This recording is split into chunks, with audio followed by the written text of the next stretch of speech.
Today, we're diving into one of the most chilling and controversial studies in the history of psychology, the Stanford Prison Experiment. It's an explainer that really forces us to look in the mirror and ask some pretty terrifying questions about who we think we are. So, let me ask you directly. If you were handed a uniform, a symbol of power, and told you were in charge, who would you become? I mean, really, we all like to think we're good people, right? That we'd be fair, that we'd be just. But a study that took place in a university basement back in 1971 tells a very, very different story. It suggests the line between good and evil, well, it's terrifyingly thin. The setup, at least on the surface, was purely academic. You have the social psychologist Philip Zimbardo, and he wants to investigate the psychological effects of perceived power. Pretty straightforward. The plan was to run a 2-week prison simulation, just to see how ordinary people would react when put into the roles of prisoner and guard. Okay, so from the very beginning, the power imbalance was deliberately engineered. 24 college students, all screened to be mentally and physically healthy, were just randomly assigned their roles. The guards, they got all the symbols of power and authority: khaki uniforms, wooden batons, and maybe most importantly, reflective sunglasses to completely hide their eyes. At the same time, the prisoners were systematically stripped of their identity. They weren't called by their names, they were given ID numbers. They were forced to wear these ill-fitting smocks and had a heavy chain locked around one ankle. Literally every single detail was designed to de-individuate them. And this is the exact moment where the simulation just stops and a horrifying reality begins to take over. The line between playing a role and becoming that role, it blurred with a speed that absolutely no one saw coming. What started out as a kind of game descended into something truly sinister. I mean, the rate of decay here is just staggering. On day 1, it's all a bit awkward, the students are just feeling out their roles. But by day 2, just 24 hours later, the prisoners stage a rebellion and the guards crush it, not with fists, but with psychological humiliation. By day 3, a young man is having a complete mental and emotional breakdown. And by day 6, the environment had gotten so toxic, so deeply abusive, that the entire 2-week experiment had to be shut down. It didn't even last a week. And you have to remember, these weren't bad people. They were ordinary, well-adjusted college students. But you give them a uniform and a little bit of unchecked power, and they started forcing prisoners to sleep on bare concrete, denying them bathroom access, and just inventing these cruel, humiliating tasks. How could these possibly be the same young men who walked into that basement just a few days before? It's just unbelievable. And the prisoners' reactions were just as profound. They weren't just acting helpless, they actually became helpless. They began to internalize these new identities, becoming submissive, desperate, and in some cases, emotionally broken.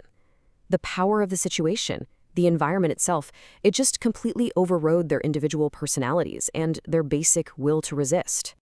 This absolutely terrifying outcome led Zimbardo to develop a powerful psychological concept to try and explain how something like this could even happen.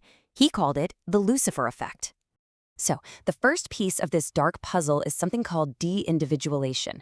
Basically, it's what happens when your personal identity gets submerged into a group, or uniform, or a role.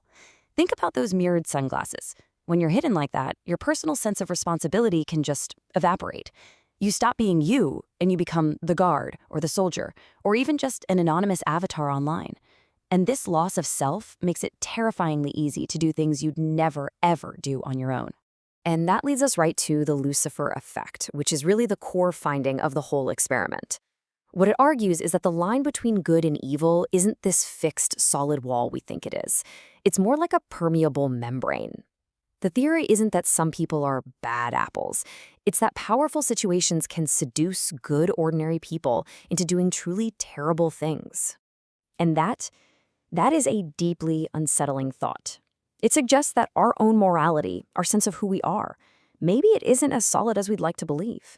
It forces you to ask, are any of us truly immune if the situation, the external pressures become strong enough? The experiment suggests probably not. So why are we still dissecting an experiment from over 50 years ago? Well, it's because the powerful situational forces that it uncovered are not confined to some dusty university basement. They're all around us, every single day. Just think about the power dynamic between a manager and an employee at work. Or think about the anonymity of the internet, which creates this kind of digital de-individuation where people feel empowered to say things they would never, ever say to someone's face. We see these same principles at play in the systemic problems that face huge institutions, and even in the subtle uniforms that we all wear, the role of parent or teacher or leader, which quietly shape our behavior in ways we don't always even recognize. And this really brings the question right back to us, doesn't it? To our own lives. It forces us to look beyond just ourselves and to examine the systems that we're all a part of. What are the environments in your life, maybe at work or online or in your community, that might be pushing people, maybe even you, toward their worst impulses? And that really is the ultimate chilling lesson of the Stanford prison experiment. It's so easy to blame problems on a few bad apples, but what Zimbardo's work screams at us is that it's often the bad barrel, the system, the situation, the environment that corrupts the apples inside. And that leaves us with a profound and frankly heavy responsibility to always be aware of the barrels we find ourselves in and to consciously and constantly question the roles we're all asked to play.